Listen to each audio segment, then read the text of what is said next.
Assalamualaikum semuanya, selamat datang di channel Obrolan Fighter. Tidak bisa dipungkiri, MMA terbesar di dunia, jauh lebih besar dari One Championship, Bellator, Rizin, PFL, KSW, dan promotor lainnya. Bahkan karena sebagian besar promotor pesaing telah lenyap, seperti Bellator dan One Championship yang sekarang makin redup, yang bahkan hanya tersisa Muay Thai saja, yang menjadi andalan One Championship. Sampai-sampai beberapa fighter memilih keluar dari One Championship, seperti Reiner Rader, yang sudah masuk ke UFC, dan fighter kebanggaan Indonesia siapa lagi kalau bukan Eko Roni Saputra. Sehingga membuat hampir setiap petarung MMA bermimpi untuk menjadi bagian dari tim UFC yang terhormat. Bahkan ada satu momen di mana seorang fighter MMA profesional menyamar menjadi seorang jurnalis supaya bisa mendapatkan kesempatan untuk bertanya. Dan ketika mendapatkan mikrofon, fighter tersebut mengatakan, Assalamualaikum Abu Dhabi. I am undefeated athlete from Tajikistan. 9 win, 0 loss. Dana, I don't have question. Please give me chance, Dana. I want to fight in UFC. Please give me. I'm ready. Please give me, Dana. Doesn't matter. UFC.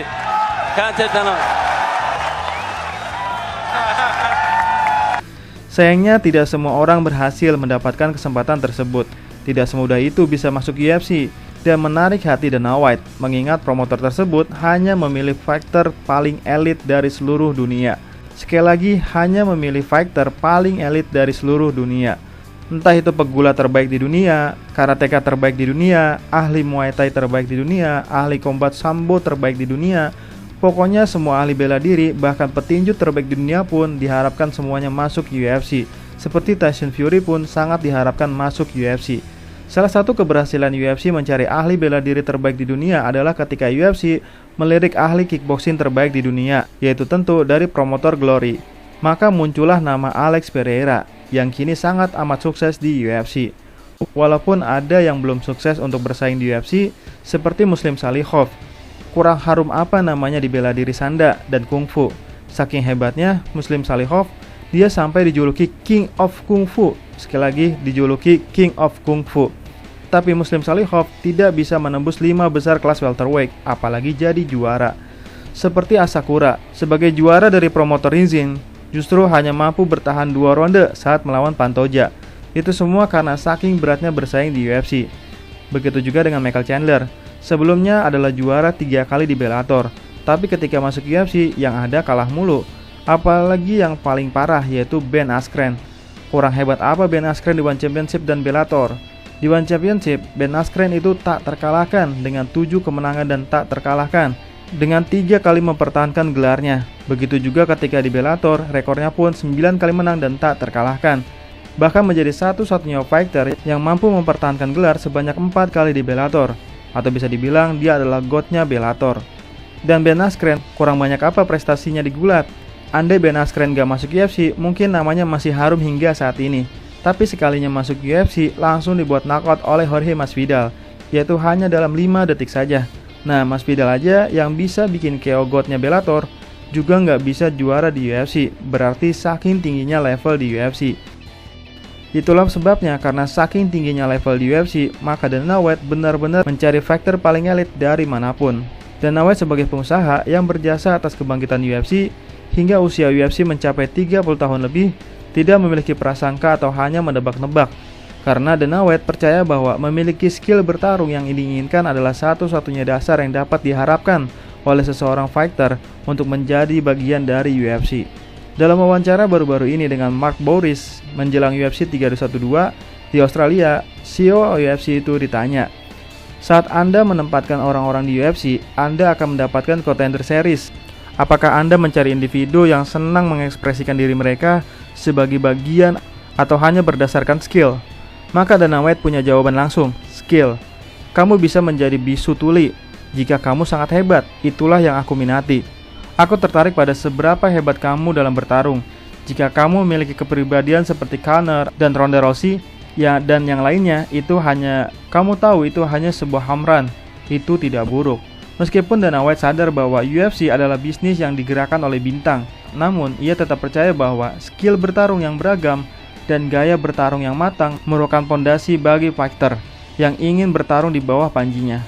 Apa yang dikatakan Dana White tadi memang makin terlihat beberapa tahun belakangan. Dimana mungkin dulu UFC fokus mencari bintang dan membangun bintang.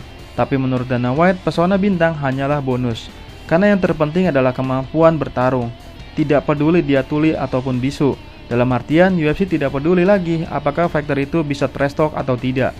Memang sangat sulit mencari fighter yang punya karakter yang sangat kuat seperti Conor McGregor, Khabib Nurmagomedov, Nick Diaz, Jon Jones, Alex Pereira, Sean O'Malley, Jiri Prochazka, Brock Lesnar, Israel Adesanya, dan masih banyak lagi. Tapi saat ini UFC terus memantau para fighter hebat dari negeri manapun. Terutama saat ini UFC sedang gencar-gencarnya mencari fighter terbaik dari Eropa, Asia Tengah, dan Asia Timur. Salah satu bukti di mana UFC pernah mencari fighter berbakat tapi juga punya pesona bintang, yaitu adalah Paddy Pimblett. Tapi rupanya Paddy Pimblett gak jago-jago amat, apalagi di kelas yang persaingannya terlalu ketat. Saking ketatnya, fighter superior seperti Justin Gaethje, Dustin Poirier, dan Tony Ferguson tidak pernah bisa menjadi juara di kelas ini, yaitu kelas lightweight.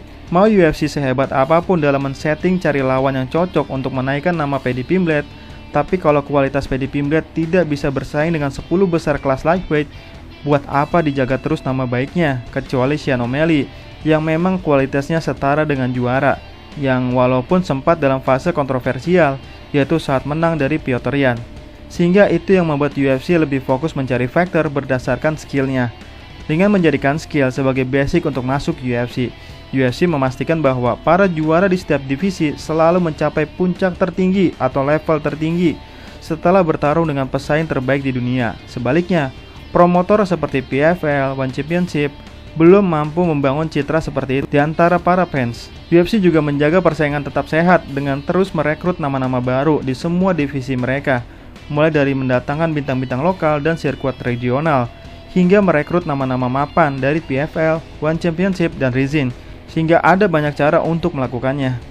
Selain itu, tentu saja UFC memiliki acara khusus seperti Dana White Contender Series, Road to UFC, dan The Ultimate Fighter, yang berkisar pada pemberian kontrak kepada fighter yang sedang naik daun.